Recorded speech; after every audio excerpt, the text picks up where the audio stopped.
Ashok Dinda. আমার বাবা homeopathy doctor ছিলেন। আমার 7 বছর যখন বয়স তখন আমার বাবা হারায়। যখন ক্লাস 9 এ আমি পরীক্ষা দিই, বোর্ড পরীক্ষা, প্রায় সেই সময় পুজোর সময়টা। তো আমি কলকাতা ঘুরতে আসি। প্রথমবার ট্রেনে চড়ি আমি। Catch taken cleanly. Here it is, just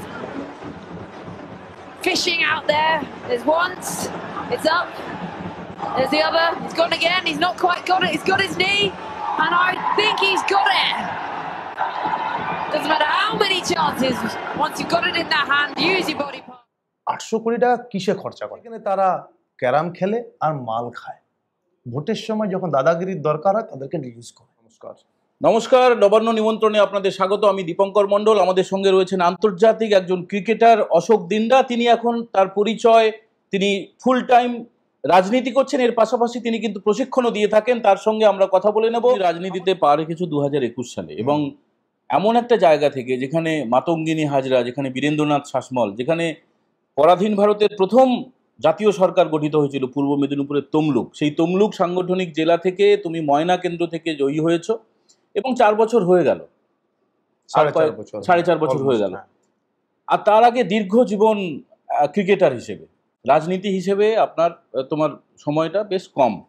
কোন পেশাটা বেশি আকর্ষণীয় মনে হচ্ছে? দেখো, cricket is different, sports is different, এবং আমি ওখানকারই ছেলে, সেটা তোমায় বলে রাখি। আমি ময়নায় বিধানসভায়, আমার তমলুক থানার অন্তর্গত আমি, তো আমার ময়নাতে দুখানা থানা পড়ে, এক তমলুক এবং ময়না, এবং সেই ময়না বিধানসভার অন্তর্গত আমার বাড়ি। সো আমি আমার বাড়ির থেকেই দাঁড়িয়েছি। যদিও আমি খেলার সূত্রে বহু বছর আমি কলকাতায় থাকতাম, কিন্তু আমি মাসে, 2 মাসে, 2.5 মাসে একবার করে যেতাম এবং সবসময় মানুষের পাশে থাকতাম। যখনও বন্যা হতো, কিংবা কারো পড়াশোনার ক্ষেত্রে, কারো বিবাহের ক্ষেত্রে, কিংবা কেউ হসপিটালাইজ হওয়ার জন্য, বিভিন্ন রকমের, সেই ছোট থেকে একটা নেক ছিল মানুষের পাশে থাকবো। মানুষের যখনই সুযোগ পেয়েছি মানুষের পাশে ছিলাম, মানুষকে সাহায্য করেছি, এবং মন্দির তো ছিলই, এবং অনুষ্ঠান বিভিন্ন রকমের, এতে যখনই আমি সুযোগ পেতাম আমি আমার এলাকায়, সেই গ্রামের টান সবসময় বলে না, মাটির টান, সবসময় আমি যেতাম। এবং সেই কারণে হয়তো যে 2021 সালে জেতাটা ভীষণ টাফ ছিল, যদিও 1260 ভোটে জিতেছিলাম, 17,000 ডেভিসিট নিয়ে নেমেছিলাম, কিন্তু টাফ ছিল।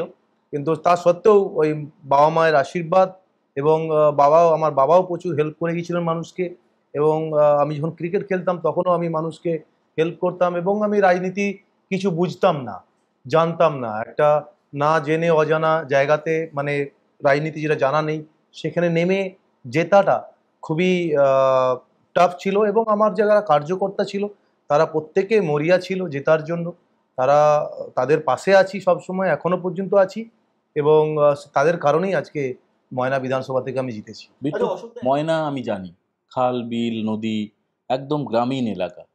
আমাদের দর্শকদের জন্য আমরা যেটা জানতে চাইছি যে এই যে তোমার একটা উত্থান, মানে আন্তর্জাতিক জায়গায় তুমি একটা 5 স্টার হোটেল, 7 স্টার হোটেলে এখন কোনো অসুবিধেই নেই, অ্যাফোর্ড করতে পারো।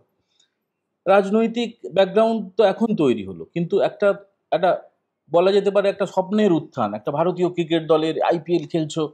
আমি বলছি তোমার ছোটবেলা, তোমার কৈশোর, তোমার যৌবন, এতটা তো আরামের জীবন ছিল না। অনেক কষ্ট, অনেক দুঃখ, যন্ত্রণা, দারিদ্র নিশ্চয়ই দেখতে হয়েছে, মানে নাকি তুমি অনেক? না, একদমই না। আমরা খুবই মধ্যবিত্ত বাড়ির ছেলে। আমার বাবা হোমিওপ্যাথি ডক্টর ছিলেন, এবং ফার্স্ট অফ অল আমি যে ক্রিকেটার হলাম কিভাবে সেটা আমি বলাটা খুবই মানে আশ্চর্য হয়ে যাবে। যে আমি নিজেও এখনো ভাবি আমি না ড্রিম, আমি এখন ড্রিমের মধ্যে এখনো ঘুমিয়ে আছি হয়তো, কিন্তু বাস্তবে ওখানে একটা কোনো মাঠ নেই, ক্রিকেট খেলার কোনো মাঠ নেই, স্টেডিয়াম দূরের কথা, ফুটবল খেলার স্টেডিয়াম তো ছেড়ে দাও, ওখানে কোনো মাঠ নেই। আমি কলকাতায় আমি খুব বদমাশ ছিলাম, দুষ্টু ছিলাম ছোটবেলায়। আমার 7 বছর যখন বয়স তখন আমার বাবা হারাই, তখন আমার সবে ছোট ছেলে। আমার 4 ভাই, আমি সব থেকে ছোট, 3 দাদা আমার উপরে, তারা আমাকে এবং খুব মানুষ করেছে। এবং তার সাথে সাথে আমার মামা CS ছিলেন, কোম্পানি সেক্রেটারি, কলকাতায় টালিগঞ্জে থাকতেন। তো যখন ক্লাস 9-এ আমি পরীক্ষা দিই, বোর্ড পরীক্ষা দেওয়ার পর কিছুদিন গ্যাপ থাকে, প্রায় সেই সময় পুজোর সময়টা। তো আমি কলকাতা ঘুরতে আসি, প্রথমবার ট্রেনে চড়ি আমি ফার্স্ট Okay. টাইম। এবং আমার মা হাহু করে কাঁদছিল সেই সময়, আমার মনে আছে আমার ক্লিয়ারলি। যে যাস না বাবা। 1998 সাল। এবং আমি যখন ট্রেনে উঠি, যখন প্রথমবার ট্রেনে চড়ি, যখন হাওড়া স্টেশনে নামি, আমি এমনি গ্রামের দুষ্টু ছেলে, বাট হাওড়া স্টেশনে নেমে আমি এত ভিড়। মামার হাত দুটোকে এইভাবে আমি জড়িয়ে ধরি, এত লোক একসাথে কখনোই দেখিনি। তারপরে কলকাতায় এলাম, 2 দিন আমি ঘর থেকে বেরোইনি, এত বাড়ি ঘরদোর, আমাদের এমনি গ্রাম কি, এখানে ফাঁকা বাড়ি তো জায়গা। ওখানে একটা বাড়ি, এখানে গিজি গিজি গিজি গিজি বাড়ি, এত গাড়ি ঘোড়া দেখে ভীষণ নার্ভাস হয়ে গেছিলাম। 2 দিন বেরোয়নি। তখন নেক্সট ডে শনিবার দিন একটা অফ ছিল আমার, তো আমাকে নিয়ে বললো সকালবেলা বাজারে যাবে। তো বাজারে যখন গেলাম তখন দেখলাম একটা কোচিং সেন্টারে প্র্যাকটিস হচ্ছে। তো আমি সেখানে মামার হাতটা ছেড়ে দিলাম। আমার মামা বললো এখান থেকেই সৌরভ গাঙ্গুলি, সচিন তেন্ডুলকরের মতো প্লেয়ার হয়। আমি প্রথমবার হেলমেট পরা, কেউ খেলছে Gloves, সামনে থেকে, bat. হেলমেট নয়, এটা হচ্ছে ক্রিকেট হেলমেট। ইয়েস, আমি টিভিতে দেখেছি হ্যাঁ। কিন্তু এইভাবে দেখিনি। বাট আমি টেনিস খুব ভালো খেলতাম, আমি ওখানে ফুটবল খুব ভালো খেলতাম, আমি স্পোর্টসে খুব ভালো ছিলাম, মামা জানতো। এবং মামা যখন বললো যে এখান থেকে হয়তো, আমি বললাম এদের থেকে তো আমি ভালো খেলি। সো মামার মনের মধ্যে একটা কিউরিওসিটি জাগলো। মামা আমার মাকে জিজ্ঞেস করলো, দাদাদেরকে জিজ্ঞেস করলো, বলে কি একবার দিয়ে দেখা যাক। তো আমি পরের দিন, রবিবার দিন আমি গেলাম, আমাকে নিয়ে গেল কোচিং সেন্টারে ভর্তি হতে। সেখানে আমি গেলাম খালি পায়ে, আমি জুতোও নেই, আমি তো ওখানে বুটি কিনিনি, তো জুতোও নেই। তো কোচিং সেন্টারে বললো না জুতো ছাড়া তো অ্যালাউ হবে না, আর জুতো প্লাস ড্রেস কোড। সো আমার এখনো মনে আছে, আমি 7 নম্বর কেটস কিনেছিলাম, স্কেটস, বোলিং স্পাইক্স তো ছেড়ে দাও, অনেক দামি কেটস আগে দেখবে কিরকম আমি পারি কিনা, তারপরে কেনা হবে। তো কেটস কিনলাম, 7 নম্বর কেটস কিনেছিলাম। তারপরে সেই কেনার পর সেটা পরে যখন খেলে, আমি যখন বললাম যে আমি ওখানে ফার্স্ট ডিভিশনের প্র্যাকটিস হচ্ছিল পাশে, এখন আমি ওইখানে গিয়ে বোলিং করব, কোচকে বললাম। কোচ আমাকে বলেছিল যে তোমার ওখানে আসতে মিনিমাম 5 বছর সময় লাগবে, আচ্ছা, তুমি ওখানে চলে যাও যেখানে সিনথেটিক বলে কংক্রিটে প্র্যাকটিস হচ্ছিল। তো উইথিন 15 মিনিটস আন্ড দেয়ার। বাহ, সো আমি বিট্টুর হাততালি দেওয়া যায়। এটা সিরিয়াসলি, তারপরে আমার গার্জেন কল হলো। আমার মামা বললো কাকে মেরেছিস, কি ধরেছিস, মারপিট করেছিস কিনা। আমি না, কাউকে মারিনি, বল দিয়ে মেরেছি। তো আমার দিদি আমাকে বলছে তুই মারপিট করেছিস, না হলে কোনো গার্জেন কল হয় নাকি। তো এই মামা এলো এবং আমার কোচের সাথে কথা বললো, সেই সময় দিদিও ছিল। এবং দিদি এখন আমেরিকাতে, মামা নেই, এই কয়েক বছর হলো মারা গেলেন। বাট কি যে কথা বলেছিল আমার কোচের সাথে আমার মামার, আমি আজ পর্যন্ত আমি জানি না। আমি এখনো পর্যন্ত আমার কোচ চেঞ্জ করিনি। কোচের নাম অটল দেব বর্মন, টালিগঞ্জে থাকেন। আমি যখন ক্রিকেট যখন ভালো খেলতে শুরু করলাম, বহু কোচ আমার কাছে আসার চেষ্টা করলো, বাট আমি সবসময়, আমি আমার গুরু একটাই, উনি ফাস্ট বোলার ছিলেন না, স্পিনার ছিলেন, কিন্তু আমি ওনাকেই আদর্শ মেনে আমি ক্রিকেটের যা করেছি, যেটুকু করেছি ওনার আদর্শতেই করেছি। কিন্তু এই আদর্শের কথা বলছো, এবং তারপরে আমি বলি যে স্ট্রাগলটা আমি বলছি। সো মামা রিটায়ারমেন্ট হয়ে গেল, তারপর মামা চলে গেল, কিন্তু তখন আমার থাকার জায়গা নেই। তো আমি এখানে থাকতাম, কলকাতাতে থাকতাম। আমার স্কুলের স্যার আমাকে খুব হেল্প করেছিল, যে পড়াশোনা দুটো নৌকায় পা দিয়েছো, যে কোনো একটা। দেখুন, আমি যেটা করব শেষ দেখব, আমি দরকার হলে কোনো রেস্টুরেন্টে, চা দোকানে কাজ করব, কিন্তু ক্রিকেটে যখন ঢুকেছি আমি ক্রিকেট খেলবো এবং শেষ দেখব। তো মামা যখন কলকাতা থেকে চলে গেল, তখন আমার থাকার জায়গা নেই, এবং কলকাতা আসা যাওয়া প্রচুর খরচা। এভরিডে 4 আওয়ার্স জার্নি করে আমি কলকাতায় প্র্যাকটিসের জন্য আসতাম। সো 8 আওয়ার্স আমার 24 ঘন্টার মধ্যে শুধু 8 ঘন্টা আমার জার্নিতে চলে যেত। সো তারপরে আমি ক্রিকেট খেলেছি। সেই কারণে আমার স্ট্রাগল দেখে সৌরভ গাঙ্গুলি খুব অ্যাপ্রিসিয়েট হয়েছিল এবং আমাকেও অনেক হেল্প করেছিল সৌরভ গাঙ্গুলিও। আজকে যেটুকু হয়েছিল, Sourav Ganguly plus CAB association আমাকে প্রচুর হেল্প করেছে, এবং আমি কৃতজ্ঞ থাকবো সবসময় সিএবির কাছে। আমার ভালো লাগতো জাকেবল শ্রীনাথ, ওই সময় জাহির খান আমি গুরু মানতাম, হ্যাঁ দারুণ। এবং ওনাদের সাথে খেলবো ভাবতে পারিনি। 2003 সালে একটা স্করপিও স্পিডস্টার হয়, যে who is the quickest bowler in India. So সেখানে ইস্টজোনের মধ্যে দেশপ্রিয় পার্কে ওই কম্পিটিশনটা হয়। প্রায় 5000 স্টুডেন্ট ওই কম্পিটিশনে ভাগ নিয়েছিল। আমার একটা ফ্রেন্ড সচিন জৈন বলে, কোলাঘাটে বাড়ি। সো কোলাঘাট ক্রিকেটেও আমার প্রচুর আমাকে হেল্প করেছে এই বিষয়ে। মানে যখন কোলাঘাটেই একমাত্র যে তমলুক মেদিনীপুর ডিস্ট্রিক্টে, অনেক জায়গাতে হতো, তমলুকে হতো, হলদিয়াতে হতো, কিন্তু কোলাঘাটেও হতো, বাড়ি থেকে অনেকটাই দূর। অনেকটাই দূর। বাট কোলাঘাটে আমি একটা মোটামুটি থাকার জায়গা পেয়েছিলাম কাঠচোড়াতে, ওরাও আমাকে হেল্প করেছিল আমার ক্রিকেটের জন্য, কারণ অনেকটা অর্ধেকটা রাস্তা আমার এগিয়ে গিয়েছিলাম। তারপরে কোলাঘাটে থাকতাম দিনের পর দিন। সো যাই হোক না কেন, তো ওই সচিন জৈন আমাকে বলেছিল তুই যা গিয়ে ওখানে তুই একটা বল কর, 3টে করে বল করতে পারবি, দেখ না কত স্পিড হয়। সো আমি যখন গেলাম তো লাস্ট 1 ঘন্টা বাকি আছে। সো সেখানে গিয়ে দেখলাম প্রচুর লাইন, বললো যে আর বেশি নেবে না, এর বেশি আর কম্পিটিশনে ভাগ নিতে পারবে না। কিন্তু তারপরেও আমি যখন লাইনে একটু একটু করে এগিয়ে গেলাম, আমার একটা সৌরভ মণ্ডল বলে একটা ফ্রেন্ড, তার সাথে দেখা হয়ে গেল। সে আমাকে, তার বাবা সে দাঁড়িয়ে ছিল সেখানে, তাকে সে বললো তুই এখানে ঢুকে যা। সো ঢুকে গেলাম। তারপর দেখলাম যে ফার্স্ট হয়েছে, হায়েস্ট বোলিং করেছে, তাকে জায়ান্ট স্ক্রিনে দেখাচ্ছিল। তো আমি বললাম যে সৌরভকে বললাম দেখ কিছুক্ষণ পরে ওইটা চেঞ্জ হয়ে গিয়ে আমার কাছে চলে আসবে। সো আমি ফার্স্ট বল করলাম, 3টে বল করতে হবে, আমি ফার্স্ট বল করলাম, তাকে টপকি দিলাম। তো পুরো ক্যামেরাটা সব কিছু আমার দিকে, আমি পুরো ছাতির তখন আমার মানে স্পিড ধকধক ধকধক ধকধক, মানে কি বলবো আর। তো যাই হোক, আমাকে আর বল করতে হয় না, একটা বলই করতে হলো। তারপরে আমি ইস্ট জোন থেকে চ্যাম্পিয়ন হলাম, আমাকে পাঠানো হলো মুম্বাইতে। সেখানে অল ইন্ডিয়া কম্পিটিশন হবে। সেখানে 16টা প্লেয়ার আনা হলো। 16টা প্লেয়ারের মধ্যে আমি আর প্রবীন্দর আওয়ানা জয়েন্ট উইনার হলাম, এবং we got the scholarship to Mahindra করেছিল এটা স্পন্সর। আমরা চলে গেলাম ব্রিসবেনে ট্রেনিংয়ের জন্য, 21 দিনের পাঠানো হলো। সো তারপরে যখন আমি কলকাতায় এলাম, তখন কলকাতাতে আমার একটা নিউজ বেরোলো যে আমি বেঙ্গলের কুইকেস্ট বোলার হিসাবে। তারপর আমি ক্লাবে মোটামুটি সুযোগ পেলাম, আমি ভালো খেললাম। তারপরে আস্তে আস্তে Bengal, Ranji trophy, Deodhar trophy, Duleep trophy, IPL, India, now politics. একটা স্বপ্নের উড়ান।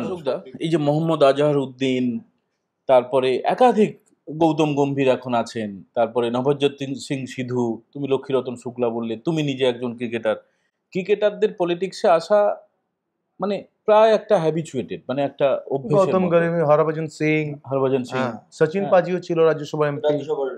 তো না, উনি ছিলেন মানে নির্দল হিসেবে ওনাকে করা হয়েছিল, কিন্তু একদম দলের প্রতীকে যেভাবে গৌতম গম্ভীর যেমন বা তুমি যেমন।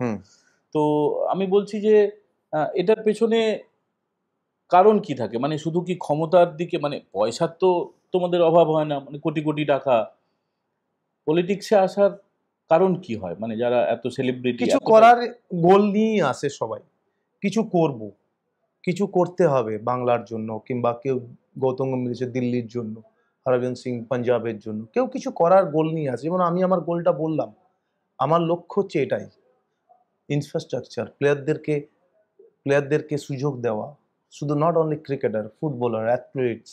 আমরা জানো আজকে 2000 এত আমরা 10 কোটি মানুষ বাংলায় বসবাস করি, এটা হরিয়ানার মতো ছোট্ট একটা স্টেট, তারা কত অলিম্পিকে প্লেয়ার প্রোডাকশন দেয়। We don't have any one single player যে কোয়ালিফাই করে। এটা আমাদের বাংলা ট্যালেন্টের অভাব। We are not giving proper infrastructure, সদিচ্ছার অভাব একদম। আজকে উড়িষ্যা আমাদের পাশের রাজ্য, তারা হকি ওয়ার্ল্ড কাপ তৈরি করে ফেললো, টুর্নামেন্ট করে বেরিয়ে গেল। আমাদের একটা হকি গ্রাউন্ড নেই। বিধানসভায় চিৎকার করে বলে বলে বলে বলে এই রিসেন্ট এখন নিউ টাউনে একটা হচ্ছে, কবে উদ্বোধন হবে ভগবান জানে। সো এই ইনফ্রাস্ট্রাকচারগুলো যদি না দাও তো প্লেয়ার তৈরি হবে কি করে? আজকে গড়ের মাঠে তুমি ফুটবল খেলতে যাবে, বল পড়ার পর একটা প্লেয়ার হবে কি করে? রোনাল্ডো, মেসি বেরোবে কি করে? ওই মাঠে ফুটবল খেলা হয় না। মুখ্যমন্ত্রী যেখানে ফুটবল খেলা হয় সেখানে ক্রিকেট খেলা হয়। ওই চটি পরে ফুটবলে লাথি মারলে ফুটবলার হওয়া যায় না। আর সবাই তো সুযোগ পাবে না এটা তোমার মোহনবাগান আর ইস্ট বেঙ্গল মাঠে। তোমাকে প্লেয়ার তৈরি করতে হলে ঘাস রুটে যেতে হবে, ঘাস রুট স্ট্রং করতে হবে, তোমাকে ইনফ্রাস্ট্রাকচার দিতে হবে। What is infrastructure? ভালো কোচ, ভালো গ্রাউন্ড, ভালো জিম, তাদের ভালো নিউট্রিশন, তাদের ভালো ফিজিও, ভালো ডক্টর, তাদের অ্যাকোমোডেশন, সব কিছু তাদেরকে দেখতে হবে, তবে গিয়ে একটা প্লেয়ার তৈরি হয়। এত সহজ নয় একটা প্লেয়ার তৈরি হবে। ট্যালেন্টে বেরিয়ে চলে আসে অনেক প্লেয়ার, সাস্টেন করতে পারে না, কারণ তারা ওই জায়গাতে পৌঁছাতেও পারে না, বিকজ তাদেরকে ওইভাবে ইনভলভমেন্টে তৈরি করা হয় না। হরিয়ানা উড়িষ্যার উদাহরণ অশোকদা দিল। তো আমাদের রাজ্যের মুখ্যমন্ত্রী তো দাবি করেন যে এ রাজ্যে স্পোর্টস খাতে প্রচুর টাকা, অনেক বাড়তি টাকা, বাম আমলের থেকে অনেক বেশি টাকা। তারপরে উনি নাকি প্রায় 100% কাজ করে ফেলেছেন। তুমি একদম এমএলএ, তুমি একজন ক্রিকেটার, কি বলবে? আমাকে বলুক যে স্পোর্টসে প্রায় 800 কোটি টাকা করে প্রত্যেক বছর ইয়ারে বাজেট হয়। 800 কোটি টাকা কিসে খরচা করে বলুক কোথায়? বিভিন্ন যে ক্লাবগুলো রেজিস্টার করে আছে সেই সব ক্লাবকে দেয় নেট কিনতে কিংবা ক্যারাম বোর্ড কিনতে, সেখানে তারা ক্যারাম খেলে আর মাল খায়। ভোটের সময় যখন দাদাগিরির দরকার হয় তাদেরকে রিলিজ করে।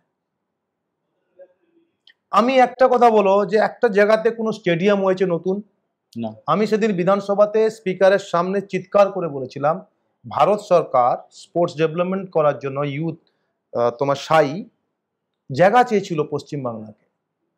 এবং আমি 2021 সালের পর আমি মিট করি অনুরাগ ঠাকুরকে। অনুরাগ ঠাকুরের সাথে আমার পার্সোনালি পরিচয় ছিল বিকজ উনি যখন বিসিসিআই সেক্রেটারি ছিলেন তখন আমি ইন্ডিয়া খেলছি। সেই সময় সেই সূত্রে ওনার সাথে ভালো পরিচয়। এবং সেই সময় আমি 21 সালে যখন এমএলএ হই উনি হচ্ছে সেন্ট্রালের স্পোর্টস মিনিস্টার। আমি সাডেনলি গিয়েই 21 সালে গিয়েই ওনার সাথে মিট করি। তো উনি আমাকে বলে যে তোমাদের ওখানে বাংলাতে আমি বহু বছর ধরে একটা মেল করেছি, সেই মেলের কোনো সদুত্তর পাইনি। 14টা স্টেট সেটাকে নিয়েছে, অথচ বাংলা নেয়নি। প্রায় 200 কোটি টাকার একটা ইনফ্রাস্ট্রাকচার স্টেডিয়াম, তার মধ্যে gym, swimming pool, running track, H and everything থাকবে। কিন্তু জেলা বেসিসে ভাগ করে দিয়েছিল। তোমার দুর্গাপুর, জলপাইগুড়ি, কোচবিহার, কয়েকটা ডিস্ট্রিক্টের মধ্যে দিয়ে তোমাকে জায়গাটা দিতে হবে। তোমাকে শুধু জায়গা দিতে হবে। পশ্চিমবঙ্গ সরকার জায়গা দেয়নি, এবং জায়গা তো দেয়নি, মেলের সদুত্তরও দেয়নি। যখন আমি এটা বিধানসভাতে বললাম আমাকে বললো তোমাকে দিতে হবে, প্রুফ দিতে হবে। আমি আবার সেই মানে অনেক কষ্ট করে অনুরাগ ঠাকুরকে ফোন করে আবার সেই তাদের যে মেল যেটা করেছিল, আমার মনে হয় মিসেস সেক্রেটারিকে করেছিল, এখানে স্পোর্টস সেক্রেটারি ত্রিবেদী বলে কেউ ছিল, লেটারটা আমার কাছে এখনো আছে। সেই লেটারটা আমি আবার জমা দিতে আমাকে বলছে মিস্টার দিন্ডা, স্পিকার বলছে মিস্টার দিন্ডা তুমি এটা পলিটিক্যালি এখানে তোমাকে তথ্য প্রমাণ দিতে হয়। এখানে তুমি বলেছো যে প্রায় 200 কোটি টাকা, কিন্তু ওখানে 200 কোটি টাকা মেনশন নেই। ওখানে মেনশন আছে 25 একর জায়গা। আমি স্যারকে বললাম যে 25 একর জায়গার উপরে কি 200 টাকা খরচা হবে? ওই টাকাটা মেনশন হতে পারে না, কখনো এই টাকার বাজেট হতে পারে না। ওখানে 200 কোটি লাগতে পারে, 400 কোটি লাগতে পারে। স্পোর্টস ডেভেলপমেন্ট করতে কখনো কখনো সাউথ আফ্রিকা থেকে ম্যাট নিয়ে আসতে হবে, হয়তো কখনো কখনো সাউথ আফ্রিকা থেকে কভার নিয়ে আসতে হবে, অস্ট্রেলিয়া থেকে কভার নিয়ে আসতে হবে। সেটা কভার করার জন্য তার খরচা আছে। সেই খরচাগুলো মোটামুটি আমি প্রায় একটা বললাম। উনি আমাকে বললেন অনুরাগ ঠাকুর প্রায় 200 কোটি টাকা, আমিও তাই বললাম প্রায় 200 কোটি টাকা। উনি আমাকে এটাতেই স্টপ করে দিলেন যে তোমাকে এখানে নাম্বার ইজ আ ওয়ার্ড, নাম্বারটা তোমাকে মেনশন করতে হবে কারেক্টলি। আদারওয়াইজ তুমি বলেছো ঠিকই, কিন্তু তুমি এখানে আগামী দিনে যখন তুমি কোনো কিছু তোমার ভয়েস রেজ করবে সেখানে তোমার নাম্বারটা যেন ঠিক হয়। সো আমার নাম্বারটা শুধু ঠিক ছিল না, আমি শুধু বলেছিলাম প্রায় 200 কোটি টাকা। আরো বেশি হতে পারে, কমও হতে পারে, কিন্তু ফ্যাক্ট ইজ দ্যাট কি রাজ্য সরকার সেই জায়গাটা দেয়নি, অফারটাও নেয়নি। একটা জিনিস দর্শকদের জন্য জিজ্ঞেস করছি যে শুধু ক্রিকেট না, শুধু রাজনীতি না, মানে তুমি একজন সফল ব্যক্তি হিসেবে সাফল্যের জন্য কি হওয়া উচিত? নিয়মানুবর্তিতা, ডিসিপ্লিন, মানে আর কি কি হওয়া উচিত, থাকা উচিত একটা মানুষের মধ্যে? Discipline must. ডিসিপ্লিনটা শুধু এই নয় কি তুমি টাইম মেনটেন করা। ডিসিপ্লিন মিনস তোমার lifestyle, how to behave, how to talk, সেটা ডিসিপ্লিন। তার মধ্যে তোমার শারীরিক ডিসিপ্লিন, ঘুমানো ডিসিপ্লিন, টাইমে খাওয়া দাওয়া, সব কিছু ডিসিপ্লিনের মধ্যে পড়ে। সেকেন্ড হচ্ছে dedication. Dedication is very important. তারপরে হচ্ছে হার্ডওয়ার্ক। তুমি হার্ডওয়ার্ক, তুমি স্পোর্টসে থাকো, রাজনীতিতে থাকো, তুমি কতটা সময় দিচ্ছ, কতটা হার্ডওয়ার্ক করছো, স্মার্ট ওয়ার্ক করছো কি হার্ডওয়ার্ক করছো। স্মার্ট ওয়ার্কও ভালো সামটাইমস, কখনো কখনো হার্ডওয়ার্কও ভালো। সো ডিপেন্ডস তুমি কোন সিচুয়েশনে কোনটাকে তুমি ইউজ করবে। চাইছিলাম যে আমাদের মতো যারা নতুনভাবে ভেঞ্চার তৈরি করছে, তুমিও যেমন একটা খেলার জগৎ থেকে এসে নতুন একটা পেশা রাজনীতিতে এসে সফল হয়েছে, তো আমরাও তো একটা নতুন মাধ্যমে এসেছি। আমাদের মতো ছেলেদের জন্য তোমার কি বার্তা থাকবে যে এভাবে করো, সফল হবেই হবে? এখন তোমার কিন্তু ওই মানসিকতাই চেঞ্জ হয়ে যাবে, পুরোটাই চেঞ্জ। তোমার আগে জানতে মাস গেলে তুমি এটা পাবে, ঠিক আছে, যেখানে প্রচুর হার্ডওয়ার্ক করতে। এখানে তোমার হার্ডওয়ার্ক হচ্ছে তোমার রেজাল্ট দেবে, তোমার নিজস্ব ওন, তুমি নিজে আর্ন করছো এটাকে। আজকে আমার এত ভিউয়ার্স, আমার এত ফলোয়ার্স, মানুষ শুনছে আমাকে, আমি যা ইন্টারভিউ নিচ্ছি সেটা ডিফারেন্স, তার পুরো আলাদা রকমের তার চিন্তা ভাবনা, আলাদা মানসিকতা। আজকে তুমি আমার ইন্টারভিউ নিচ্ছ, দেখো এতদিন তুমি 4.5 বছর আমি ইন্টারভিউ নাওনি, এখন তুমি নিচ্ছ ইন্টারভিউ, দ্যাটস ট্রু। ক্রিকেট একটা নতুন কনসেপ্ট বের করলে, ক্রিকেট প্লাস পলিটিক্স দুটো মিলিয়ে একটা ইন্টারভিউ।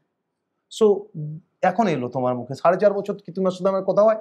এভরিডে দেখা হচ্ছে, প্রত্যেকদিন দেখা হয়েছে, কোনোদিন নাও, আড্ডা আজকে মারছি নিচ্ছ। একসাথে, সো বিকজ অফ এখন তুমি বুঝতে পারছো, রিয়েলাইজ করছো, I have to do something for own. আমার এই চ্যানেলটাকে স্ট্যান্ড করতে হবে নিজে। এখন আমাকে কেউ ডাইরেকশন দিচ্ছে না, আমি সবকিছু আমি ঠিক করব, আমি কি করবো, I have a freedom.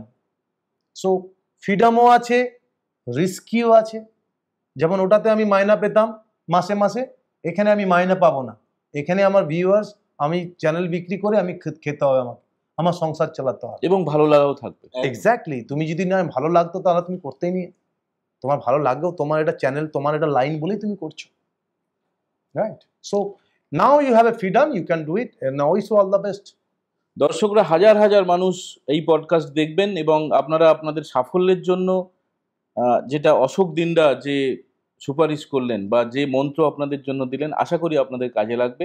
But আমার ভালো লাগে, আই এম এনজয়িং। একদম, এটা কিন্তু মুখ আর মুখোশ আলাদা নয়, এটা আমরা দায়িত্ব নিয়ে বলছি। অশোকদার সঙ্গে কিন্তু আমরা বছরের পর বছর ধরে পাশাপাশি বসে আড্ডা দিই, গল্প করি। এই মানুষটা ক্যামেরার সামনে যেমন, ক্যামেরার আড়ালে তেমন, এবং সবসময় একই রকম।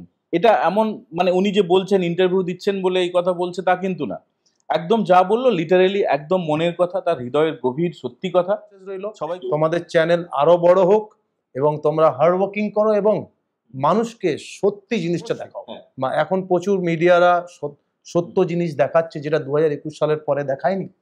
যে আমি দেখেছিলাম যেভাবে 2 মে রাত থেকে যে আতঙ্ক হয়েছিল বাংলায়, বহু মানুষ চলে গিয়েছিল বিভিন্ন রাজ্যে, সেগুলো দেখানো হয়নি। বাট এখন দেখাচ্ছে, আই এম সো হ্যাপি, তাদের সাহস বেড়েছে। এটাই হওয়া উচিত। চ্যানেল কারো নয়, চ্যানেল মানুষের জন্য।